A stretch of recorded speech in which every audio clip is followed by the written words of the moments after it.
to the show. Paul's having a quick break tonight, but no worry, he'll be back here in the Man Cave with you as usual tomorrow night. I'm Steve Price. I'll also see you tomorrow night with Shari Marks. And look, I hope you had a great weekend. Coming up, I've got a tale for you of two cities. Two cities we all know, just an hour's flight apart, or a 9 or so hour drive up or down the Hume Highway, depending on which direction you might be headed. But right now, they could not be more different. Also, as we head into the second week of the new parliamentary sitting, yes, they're back in Canberra tomorrow, the issue that is dogging Anthony Albanese and his government, I reckon it got a lot worse today when a senior cabinet minister, Ed Husic, he's in cabinet on the front bench, he admitted that Palestinians trying to get to Australia from war-torn Gaza are being given visitor visas, not refugee visas, because, and this is a direct quote, they were faster to process. Why visitor visas though? Because they're faster to process. Refugee visas take longer. And given what's happening right now and the dangers presented, the view was to try and get people out as quickly as you can. Well, isn't that the very problem the opposition's trying to highlight here? Hurried visas being granted to people from Gaza who might or might not be Hamas sympathisers. Now, Coalition frontbencher Michael Sukkar was onto this. He was on Sky this morning, and you'd imagine this is again going to dominate Parliament this week, I think Sukkar was posing what I consider to be a pretty valid question. He asked, was this a slip of the tongue from Husic, or was it a deliberate reveal to allow the government to argue this week that these refugees are short-termers, and when the conflict's over, they'll need to go back to Gaza? Well, I'd make the point, go back to what? Now, Gaza is a bombed-out disaster zone. Here's what Sukkar said in response to the Husic admission. Ed Husic seemed to bail the cat on that, so they could bring them in more quickly. He said that explicitly. Now, I don't know if he said that accidentally. I don't know if he was given talking points to say that, or whether the truth just slipped out. But basically what he confirmed is we are circumventing proper process to ensure the integrity of our migration system and ultimately to ensure the safety of Australians by having an expedited process that we know for a fact means some people have arrived here with no face-to-face checks. Michael Sukkar nailing it there. I mean, the opposition's clearly concerned about the security aspects of these rushed visas. We ought to all be concerned about that, and they're right to make the point that Labor is playing to its Muslim constituency to try and shore up votes in any upcoming election, whatever that might be. But I would also issue just here a cautious warning to Peter Dutton and his crew, including people like Sukkar. Don't lose the sight, and you've heard Paul Murray say this over and over and over again, don't lose sight of the fact that in wider Australia, voters are much, much more worried about paying for their mortgage, paying for their petrol and grocery bills, and paying for the cost of gas and electricity than they are about Gaza and visas. Now, I'll raise the Gaza issue with our guests tonight. We've got a great couple of panels coming up. One Nation's James Ashby, Christy McSweeney, Garth Hamilton and David Limbrick. But first, I mentioned this at the start of the program tonight. Australia's two biggest cities by population and area obviously are Sydney and Melbourne. Now, Melbourne has already overtaken Sydney on population, and it's headed staggeringly, in my view, in 10 years' time, to have 8 million people or more in that city. Now, there's always been friendly rivalry and not so friendly rivalry between the two places. I mean, I've worked for a long time in Sydney, I've worked for a long time in Melbourne. Now, Sydney is seen as flasher, more spectacularly beautiful and a truly international destination, while Melbourne likes to paint itself as the sporting and cultural capital of Australia, a little classier than its northern rival. I've never worried about such trivia, but something very different has happened to blow all that up today, and Melbourne is still suffering, in my view, for the longest COVID lockdowns on the planet, enforced by dictator Premier Daniel Andrews and now led by Jacinda Allen from the hard left. Is with a little exaggeration, Victoria, and I live there, is a debt-ridden mess. Now, this is where my Tale of Two Cities example comes in here. And right now, as of tomorrow, the example of how Sydney has roared ahead of a busted-ass Melbourne comes to life when Sydney's Metro City Southwest project springs to life. Now, it was first conceived back in 2012. Yes, it's late, and yes, it's over budget. But guess what? From tomorrow, trains, remember trains? They will actually run carrying people from the northwestern suburbs to the city and further south, and in the reverse order.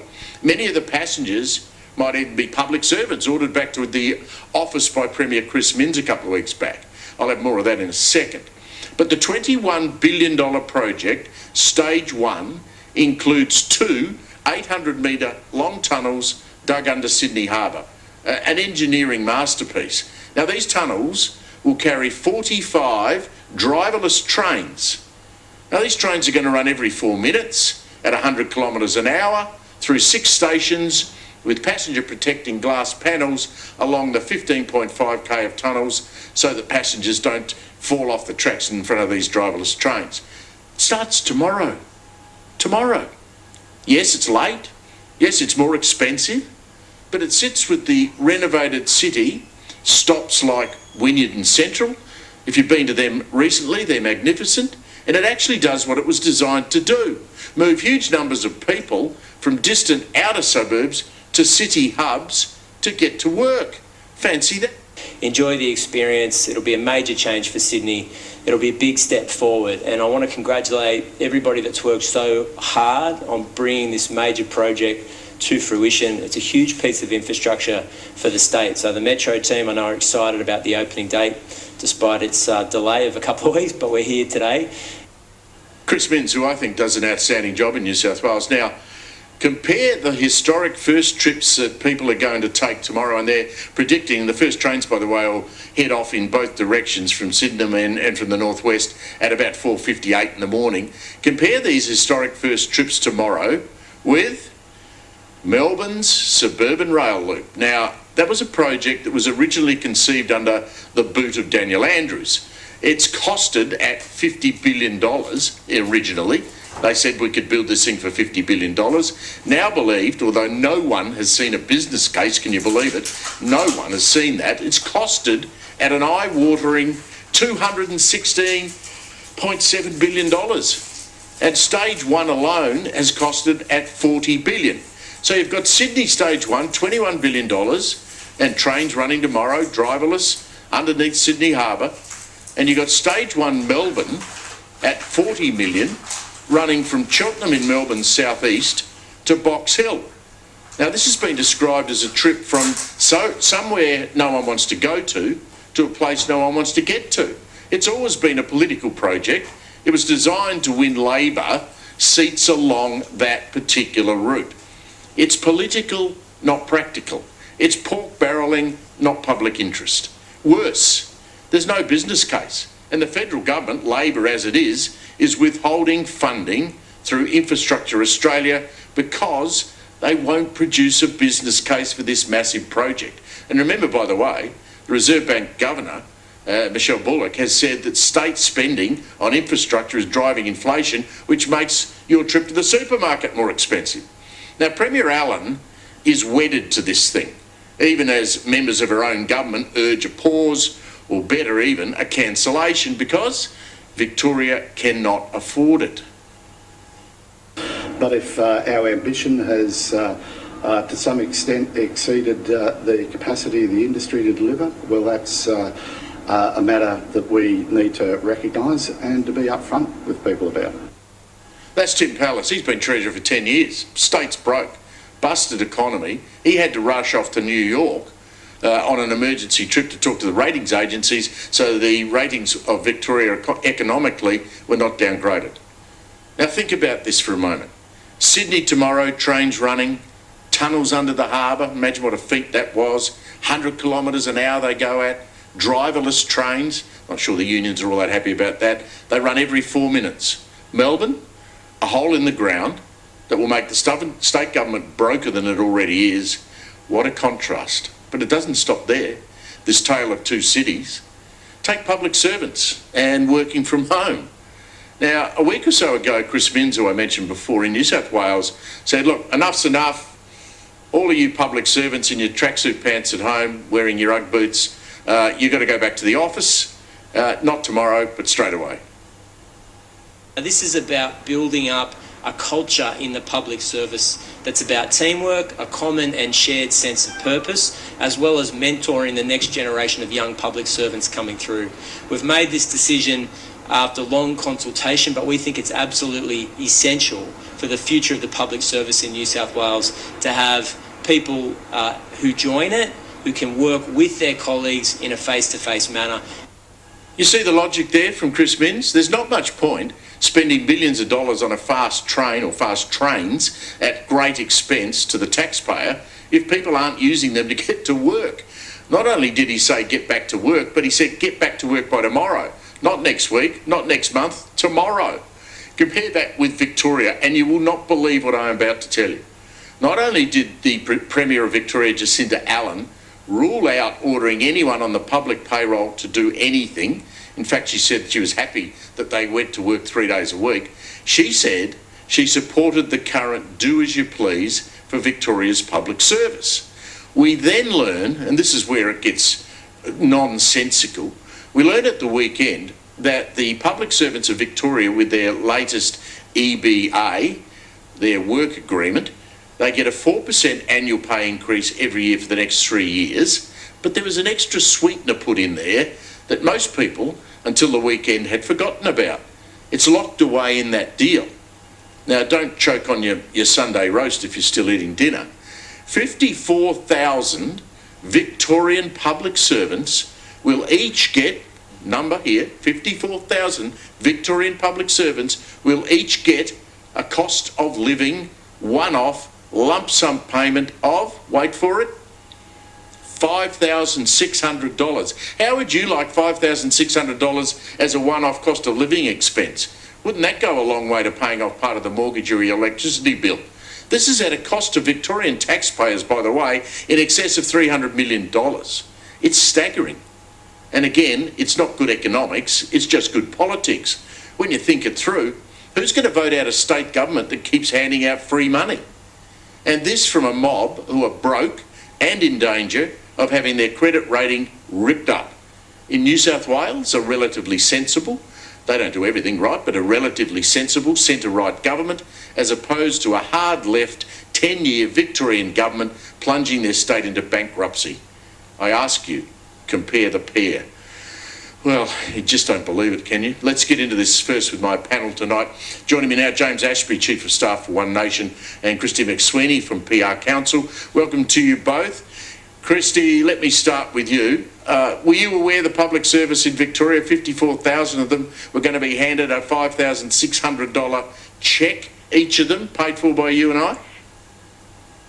Steve, I absolutely was not aware of that, so thank you for bringing it to light. And as someone who lives in Melbourne and has lived in Sydney as well for well over a decade, I will take your points and I'll raise you another one. Let's just compare Docklands to Barangaroo.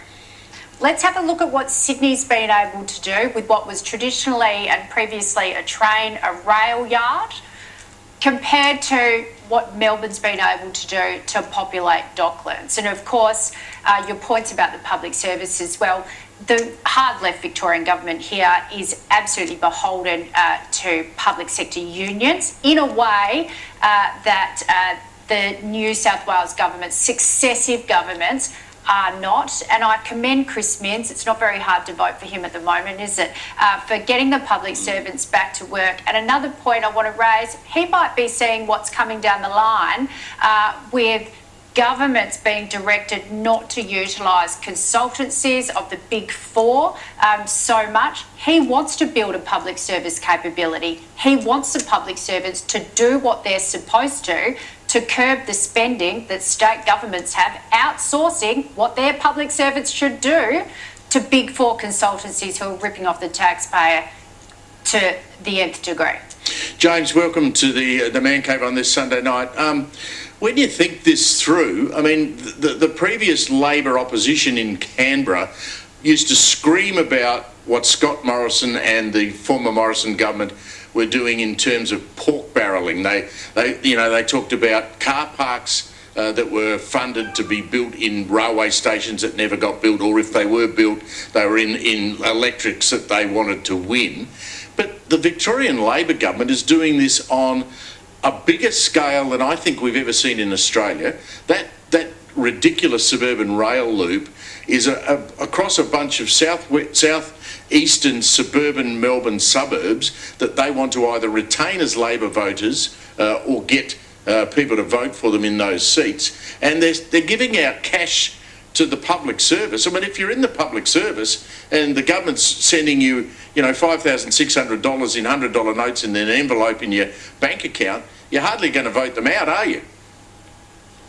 No, exactly right.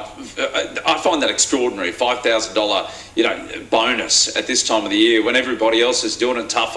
I know a whole lot of people sleeping along the Rocky Riverbank tonight that would love a $5,000 injection here in Queensland, that's for sure. But, this is a state that, in effect, if they were a business, they would be trading insolvent. That's how in debt they are. And there is no recovery rate at the moment. I think a lot of people out there in business would love just this never-ending blank checkbook that the Victorian government seem to have. But these rail projects right across the country, not just in Victoria, but take, for example, the Inland Rail, are causing significant headaches for governments. Federal government can't get their act together on this one either. Mind you, when you compare the two projects, Inland Rail is a 1,600 kilometre rail track that's been built at a cost of $30 billion. It's still years off. They're only about a fifth of the way through. But again, it's creating problems. This is the rail link from Melbourne to Brisbane. And rail is definitely a great way to get people around. It's a great way to get more cargo around the country as well. But these cost blowouts just seem to be astounding. And Victoria, you take the cake, you win the prize for the biggest blowouts. It's just extraordinary. No wonder. I was at the Emu Park markets today, Steve. I ran into more Victorians here today than I've ever run into before. They're migrating north. You can keep your lefties down there with you. We'll take all the Conservatives here in Queensland. That's all I'll say. No doubt about that, James. Christy, you know that. I mean, look, I'm agnostic here. I love both Sydney and Melbourne, and I come from Adelaide, so I love all three. I've never lived in Brisbane, but when you come to Sydney, and I'm in Sydney, obviously, in Paul's man cave tonight, when you come to Sydney and compare it directly day on day with Melbourne, Melbourne at the moment is covered in graffiti. It's got a war going on with its Melbourne City Council who don't know what they're going to do, and the policies of the people trying to get elected are just insane. Nicholas Rees has come up with some mad power idea that I can't understand. But you go to the two main train stations, Christie in Melbourne, are Flinders Street and Southern Cross Station. Compare those to, I don't know if you've been recently to Central Station in Sydney, where you get the airport train that also Melbourne doesn't have and never will have, or you go to Wynyard Station where it opens up into Barangaroo that you mentioned. The two places are like light and shade. There's no comparison anymore. It's incredible, isn't it? I'm like you. I'm from Western Australia, as you know. I lived in Sydney for over a decade. I've lived in Melbourne for over a decade here too. I love going to Sydney. Sydney viewers won't realise that, if you come to Melbourne, you can't tap your MasterCard or your Visa card at a train station and get on a train like you can in every other global city in the world. You have to have what's called a Myki, which was so badly managed by the previous Labor government that they had to pay compensation to the Myki system administrators because it doesn't work properly. So you can't do any of those amazing things that the New South Wales government, and I will give credit to the previous New South Wales Labor government, but of course it was almost wholly implemented by Victor Dominello, the Department of Customer Service with New South Wales Transport, this incredible global transport system, digitally integrated that you have running in New South Wales. Melbourne is like a communist, historic utopia lover's paradise. The trains are not flash. They don't really run on time. It's gritty. It's bleak. The infrastructure is certainly not beautiful and dazzling like we see in Sydney. If you like that sort of thing, perhaps that's a new Tourism Victoria ad. And as I said, I live here, I love it, but gosh, You make can a tell the shocking real estate difference, can't you, agent. of investment. We could Yes. stick on the We could stick on the number plates. Victoria, the graffiti state. James, Katie Gallagher is out today saying she's not going to rein in states like Victoria over all this infrastructure spending, although clearly it's contributing to inflation. She said, quote, "The Treasurer and I don't really tell other administrations or other governments how to do their job." Hello, James. Surely the federal government's going to say to Victoria, guys, you're broke. What the hell do you think you're doing? Well, this is the problem. You've got these EBAs being drawn up by the state governments here that are paying lollipop people, traffic controllers, $180,000 a year.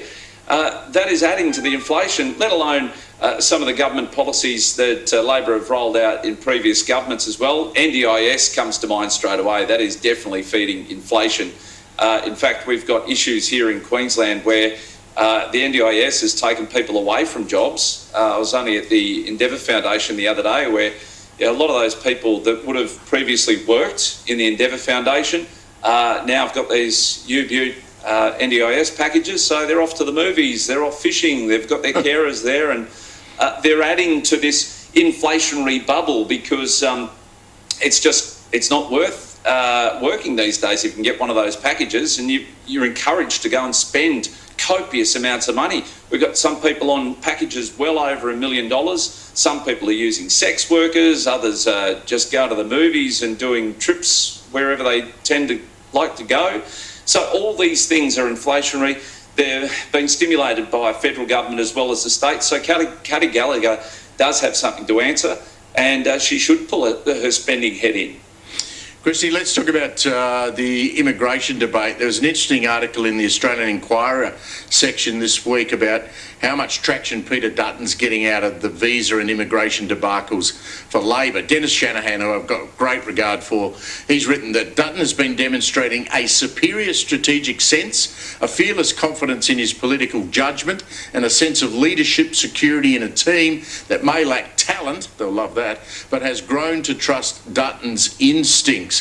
Shanahan, right? Is Dutton, and I did make the point, both of you, I'll get your comments on this, I did make the point at the start that I think they've got to remember, as Paul Murray keeps reminding them, that the number one issue still has to be cost of living. I think you'd both agree with that. But what do you think, Christy? Is Dutton making traction on the immigration argument?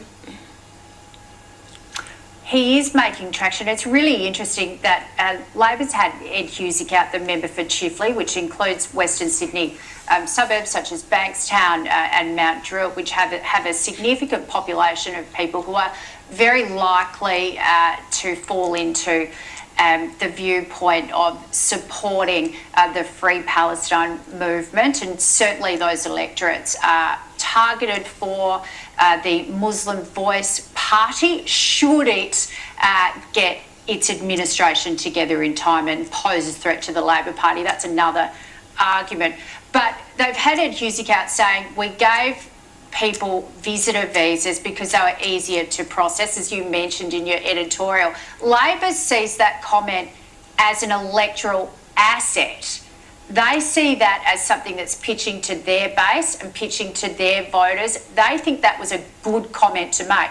Whereas the coalition sees Dutton's line as an electoral asset as well. You've got a situation where both parties are fighting for barely 30% of the middle voting, and they are both thinking that they are onto a winner in terms of their political strategy. I think Dutton is edging ahead of Labor. He seems to be continually one step ahead of the Prime Minister. He has demonstrated a number of convictions now, first The Voice, then certainly falling into pro-Israel and supporting the Jewish community. Now he's taking a hardline stance on the Gaza issue and the immigration issue. All of this adds up to someone who's strong, has values, has conviction, and we're seeing that in poll after poll after poll. He's edging out the Prime Minister in those categories. So yes, it is working, it is an asset, and the coalition certainly is falling in behind him. James, I think you'll agree with this. I mean, you know, the Gazan Palestinians, let's put them to one side. The more broader question of immigration, the people that I speak to on a regular basis, where we've got this housing crisis and where, you know, the roads are clogged with cars and traffic in them, and it's almost impossible to get around parts of Melbourne and Sydney. I think the broader immigration question is fertile ground for Peter Dutton as well. I hope he's not too timid in talking about, okay, we brought 1.5 million people into Australia during the 2 years of the Albanese government. Can we not just put a pause button on that for a while and reset and get ourselves back in some sort of normal immigration numbers? Well, One Nation have certainly been calling for a moratorium on immigration for some time now. Pauline Hanson, Malcolm Roberts, both been very strong on that fact. Unfortunately, for both parties, they've been too tempted to use the racist card in the past. But Peter Dutton, to his credit, has caught up and understands now the pressures that this country and everyone who live within it, whether you've come to this country of recent times or you're born here, we are all feeling the impacts, whether it be the long waiting lists to get in to see a doctor or get into the hospitals for elective surgery, even just the traffic on the roads. But Dutton here has supported previous humanitarian programs, keeping in mind that we've taken in 11,000 Ukrainians. Dutton certainly didn't put up any defence to that. We've certainly taken in some Afghans as well, following the takeover by the Taliban. And for good reason too. Those people certainly assisted Australia when we were over there. But he's got a very sensible point here. You cannot vet these people that we intend to take in, some 3,000 people, within 1 hour. And keeping in mind, the Americans haven't taken in many at all. Last year, after the conflict started, they took in just 56. And we're taking them in on these, effectively, tourism visas, unchecked, and there is no sense, according to the Albanese government, of sending these people home. And as you rightly pointed out earlier, to what home? It's all been destroyed. But we are not the country, we are not to be the dumping ground of the world every time a conflict takes place. Australia just can't cope. We're not coping now, and we're not going to cope if we take these 3,000 or however many it ends up being under this Labor government. And Christy, I think, you know, if you're struggling to find a place to rent or struggling to find a house you can afford to buy, and you look at the fact that places like Egypt and Jordan and Saudi Arabia are taking none of these Palestinian people. They live in that region. I just don't quite understand, unless there's a direct and very strong family tie, that people that we would be taking those people. I mean, James is quite right. We don't want to be, I mean, it's harsh to say a dumping ground, but you have to query why the countries around that region are not taking those people themselves. Well, and at the same time, you have to query it, as James made the point, the coalition has a very good track record on humanitarian assistance for populations fleeing war zones. Kosovo, Afghanistan, Ukraine, certainly, Syria. All of those people were vetted, checked, processed in a third country. And as you were saying, a lot of critics of Dutton's are saying, but Hamas controls Gaza. They're not letting people leave Gaza. So it's very difficult for those people to be processed in a third country. That is a point made after the fact of the government issuing tourism visitor visas. They were very quick to do it. It's been going on since October last year.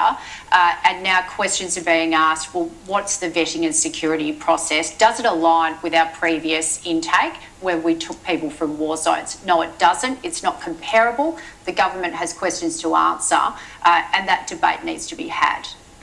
Paul always asks you for a bold prediction. I won't give you mine because I might undercut either of you, but James, what do you think the big story is going to end up being this week? We're going to go back to this whole immigration issue. It is going to be the Achilles heel for this Labor government. It's why they're losing votes. It is why they're going to continue losing votes. And as we see a probable security risk to Australia, that's the security measure we've been put on. The footings of Australia now sits at a probable terrorism attack. it is just going to add more fuel to the fire. And I think a lot of Australians are going to fear the unchecked numbers of these people coming into the country under the Labor government. Christy, what do you reckon? I agree with James. Immigration is a strong point. National security is a strong point for the coalition. I also agree with you too, Steve. Less about the specifics of Gaza. As you say, Australians are concerned about inflation. They're concerned about their cost of living. That is the number one issue. But this issue will play bigger to immigration and national security, which will continue to see Dutton, I think, accelerate above the government. Yeah, they're concerned about cost of living unless they're a Victorian public servant about to get a $5,600 cheque to offset the cost of living, which would go a long way to filling the car up with petrol. I feel like an idiot for employing people and running a business. I could just stay home 3 days a week and get my cheque from Jacinta Allen. Yeah, stick your Ugg boots on and work in front of your laptop. James Ashby and Christy McSweeney, thank you very much for joining us tonight. Coming up after the break, coming up next, Labor wants us to pay a sun tax, whatever that might be. Stick around. Welcome back, Steve Price in the Man Cave tonight. Paul Murray will be back with you tomorrow night. I must say, I'm almost tempted to ride that new Sydney Underground train tomorrow. 100 kilometres an hour through the tunnels under the Sydney Harbour. Driverless sort of worries me. I'm sure it's all been tried and tested, but driverless at 100k an hour. Anyway, welcome back. Joining me for our second panel of the night tonight, Liberal MP Garth Hamilton and Victorian Libertarian Party MP David Limbrick. Great to see you both. David, just to you first, I compared at the start of the show, Melbourne and the Victorian government's going to have a $40 billion hole in the ground between Cheltenham and Box Hill, where no one I ever know has ever wanted to go. And Sydney's going to have it's going to have 45 trains running at 100 kilometres an hour, underground, 15k of track, glassed off station platforms, all up and running tomorrow. The difference between the two places is stark, isn't it? It certainly is. This SRL project is very, it's a multi-decade thing that they've got here. They've allowed for the workforce to have this jobs for decades and decades with no real business case. I got briefed by government advisors in the last term of Parliament, and they were talking about all these fluffy things about wider economic benefits and this sort of thing, but I'm not convinced. And my position is they should be looking at how to get out of these contracts in the cheapest way possible. Well, a ratings agency might force them out of it when you think about it. I mean, Tim Pallas, the Treasurer there, had to rush off to New York to beg that the rating agencies didn't downgrade them.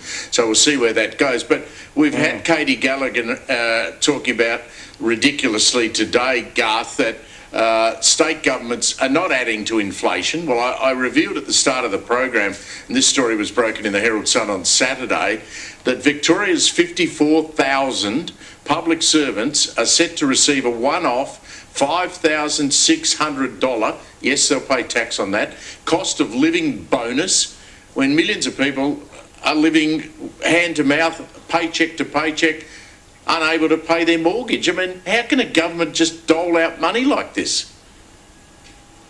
Well, they can do it because it's not their money. Look, Steve, the best cost of living relief any government could give Australians right now is to reduce their spending. Simple as that. That's the thing that's going to have long-term impacts on inflation in this country. That's the thing that'll help most people. The thing with inflation, Steve, is it doesn't bear down evenly on the economy. The people who are getting hurt the most, people on fixed incomes, low incomes, and renters, be they young people trying to get on the property ladder or people on pensions who are renting. I mean, those are the people who are getting absolutely hammered. Instead, we've got, 56,000 public servants are going to get a big chunk of Victorian taxpayer dollars to help them through. Look, don't tell me that's not going to be spent in this environment. We're seeing that. We're seeing that people are still spending the money that's coming through. That'll only further drive inflation. This is a terrible thing, Steve. It reminds me, Garth, a little bit of when Kevin Rudd was handing out money after the global financial crunch. And, suddenly, good on Jerry Harvey, but sales in widescreen TVs just went off the shelves. They couldn't get enough of them because, you know, what people did, they didn't pay down their mortgage. They went out and spent it on household things that they could get. I mean, I presume the public servants are going to do the same thing. They're not being told how they have to spend it. They can do whatever they want with it. Well, of course they can. And look, I was in Perth at the time. I remember everyone getting a second jet ski over there. You know, that's where the money all went. But we can see this with savings rates, and that's savings rates have been exhausted over the last couple of years. All the money that people put aside during that COVID era, people have been spending, and they're still spending it. And there's absolutely nothing to suggest that behaviour is about to change anytime soon. Why would it, Steve? You know, unfortunately, this is what Labor governments always do. They think the answer is spending more of your hard-earned money, and they try to sell it as if it's them doing something. No, it's taxpayer money. David, as a Victorian sitting as an independent in the Parliament, when you see this, I mean, this is just Labor buying votes, isn't it? I mean, this is one of the greatest pork barrelling exercises in the history of Australian politics. They say, work for the government, and this payment, I should point out to people, you can be a public servant earning up to $240,000 a year and you're getting this $5,600 payment. It's not means tested at all. And it was reported at the weekend that public servants who have subsequently left the public service after that EBA was agreed to are still going to get the payment, David. How the hell does this happen? Well, they've already agreed to the EBA, but I've got an idea on how they could fund this without charging taxpayers more and without borrowing more money. They need to cut back the size of the public service dramatically. And in the past, they've done this through voluntary redundancies, which I don't like, voluntary redundancies, because that means that all the really good people go. But I've got a different idea. The people that want to, the public servants that want to work from home, let them stay at home for good. That's a very good policy. I think I would support that. I mean, the contrast between Sydney and Melbourne, where Chris Minns goes out and says, not only do you have to get back to the office, you've got to go back tomorrow, whereas the Victorian government says, oh no, you can stay home, work in your tracksuit pants, in your Ugg boots and come back when you like, maybe work 3 days a week. Garth, I want to talk about a hidden tax. Have you heard of this sun tax, it's been called, being whacked on households who've switched to solar? Now, the energy advocates say it's madness. They're accusing energy companies of trying to charge people for generating their own electricity. So I think, as I understand it, the way this works is if you want to feed back into the grid from the electricity that your panels are generating, then you're going to be charged for that. Yeah, look, this is extraordinary. Do you remember, I'll just start off with this, Steve. Do you remember when Albo promised that our energy bills were going to go down by $275? Do I ever? Well, here we are, two and a half years in, and they're still going up.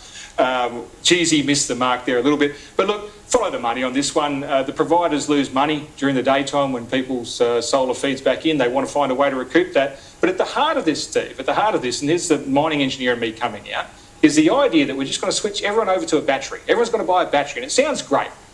Problem is, for us to produce enough of the materials that we need, you know, lithium, cobalt, nickel, these sort of things, we need to create another 300 mines in the next 12 years. Now, to give you some kind of idea of what that is, it's well over that number, but that's a conservative number. We've got about 380 active mines in Australia right now. So we need to duplicate Australia's mining sector, and not just the blokes holding the picks, if that's how you imagine mining. I'm talking all the engineers, the surveyors, the people running the trucks everywhere.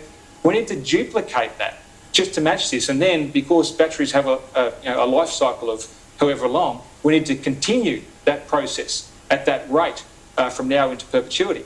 So there's this great fiction at the heart of this, Steve, that we're just going to switch everyone over to these magical batteries that at the moment we can't make, that don't exist. And look, there's no way that we'll reach the rate required to produce that material. Well, as an engineer, I was going to ask you, do these batteries exist? And if they do exist, who's making them, where we get them from, and how much, if I want to, I presume I strap it onto the side of my house somewhere, like a gas water heater, or I can't use gas in Victoria, sorry, electric water heater. Do these things exist? Look, the quantity of them at the moment doesn't. That's a problem, but I'm sure there'll be some carpetbagger out there trying to use that Future Made in Australia fund to sell the government a great line on how they can make them. will there ever? I mean, that's going to be rorted like you've never seen. David, I mean, I don't know what your view is on this race to renewables, but it seems to me that Chris Bowen and Anthony Albanese just keep preaching this stuff, hoping that somehow magically it's all going to appear, and yet they're way behind on all these projects. We're shutting down coal mines, people's electricity bills are going up. What do you think, where are we going to end up with this in 5 years, 10 years' time? Oh, we'll end up with blackouts and huge electricity prices. What we need in Australia is to have a flat market so that we're not subsidising particular technologies or prohibiting particular technologies, such as nuclear energy, and we have the cheapest, most abundant energy available to consumers, because we're running industries out of town, we're forcing households into debt, we're forcing them to pay these huge electricity prices. We need cheap electricity, and these net zero targets, we should be abandoned. Australia is a small player in the world. We should not be carrying the burdens of the rest of the world on our shoulders. We should be putting Australia first and doing whatever it takes to get the cheapest electricity for Australians. Yeah, well said. I agree with you completely. Sticking with you, David, there in Melbourne, those scenes yesterday, got a police officer allegedly assaulted. Speakers at a women's rally had eggs and water balloons thrown at them. The Women's Action Group had organised what was called a Women Will Speak event, Victoria State Parliament steps. They were then met by a counter rally by pro-trans activists. The Trans Liberation Rally say their motivation is to fight against ongoing erosion of women's rights in all of Australia, yet all they did was intimidate them. That was very ugly stuff. Well, we've seen this going on for years now, and it's absolutely disgusting. What we saw last March was a bunch of women that tried to speak about legitimate issues regarding, women's rights around sports, around gender medicine for children, and we saw at that one, Moira Deeming was assaulted, and we saw all the fallout from that. And then yesterday we saw another MP assaulted by a missile. This was Bev MacArthur. She got up and spoke at this rally yesterday. When we have members of Parliament being assaulted with missiles, we have to call it what it is. This is violence for political ends. It's terrorism. And what's happening here is absolutely out of control. We need the Premier of this state to make a decision. Is she going to stand up for women, or is she going to side with these people that are attacking women who want to speak? This is absolutely wrong. Also, the leader of the opposition needs to make a decision. Is he going to stand up for his member of Parliament that was assaulted yesterday, or is he going to remain silent and throw her under the bus? Well said. I agree with you completely. Stay with us, folks. We'll be back straight after the break.